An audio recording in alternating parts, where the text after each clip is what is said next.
Intermarque Silhouettes were back in action at Brands Hatch at the start of September for the next round of their 2024 season. This time they were mixed in with the WRDA cars to entice a grid of 21 cars in total.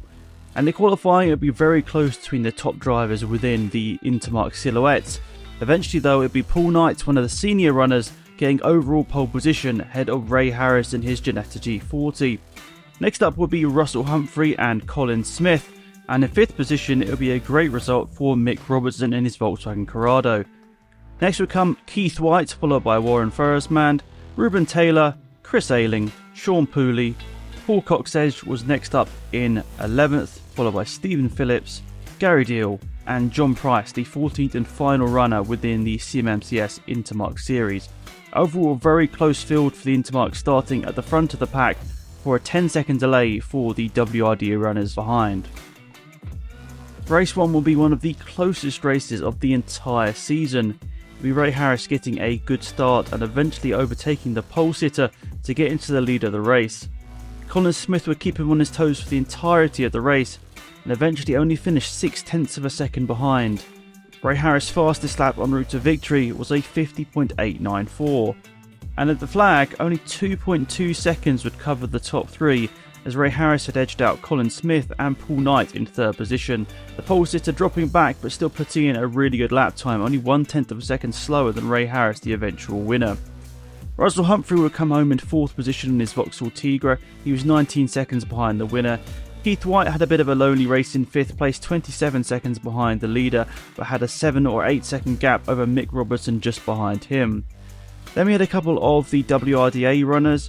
But then the next Intermarque would be Warren Ferrismand. He was followed by Chris Ayling, John Price and Paul Coxedge. And the final runners within the CMMC Intermarques would be Sean Pooley. He finished in 12th position. Unfortunately, a couple of retirements from the race as well. We had Malcolm Harding, who was with the WRDA. But also a couple of the Intermarque drivers, Ruben Taylor and Gary Deal. Unfortunate for them two to not make it to the checkered flag, only getting 4 and 2 laps respectively. As mentioned, Ray Harris had the fastest lap of the entire race, which was set on lap number 2 of 50.894, and Paul Knight within the seniors was only a 10th back, 50.913. Incredible speed from the top 3 especially, separated by only just over 2 seconds at the checkered flag. Race 2 will be another very exciting one, and of course the tradition is to get a reverse grid for the last race of the day. And the reverse would see a very interesting driver start on pole position. Keith White managing to get back on pole position ahead of Russell Humphrey, Paul Knight, Colin Smith, Ray Harris and Mick Robertson. So the top 5 reversed for this last race of the day. Some battles through the opening few laps would see the main drivers come out on front once again. Be Ray Harris battling through the field after the reverse grid to take another victory. He also set a very quick lap time once again at 50.880, but it wasn't this time the fastest lap of the race. So Harris won by 2.8 seconds over Russell Humphrey in 2nd. Paul Knight did get the fastest lap this time at a 50.819 in his Vauxhall Tigre. He was the leading senior runner as well. He was only 3.9 seconds back from Ray Harris at the checkered flag. Colin Smith, a good result for him in 4th position in his Ginetta. He was only 6.9 seconds behind the eventual race winner too. In 5th position will be the leading WRDA driver.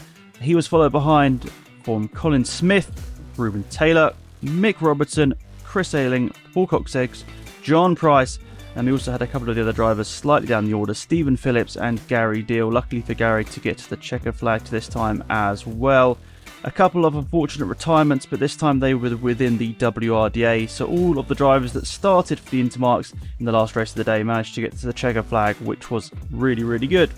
And with the season starting to round up now, be sure to check out the CMMCS website for more information on the remaining rounds for this season.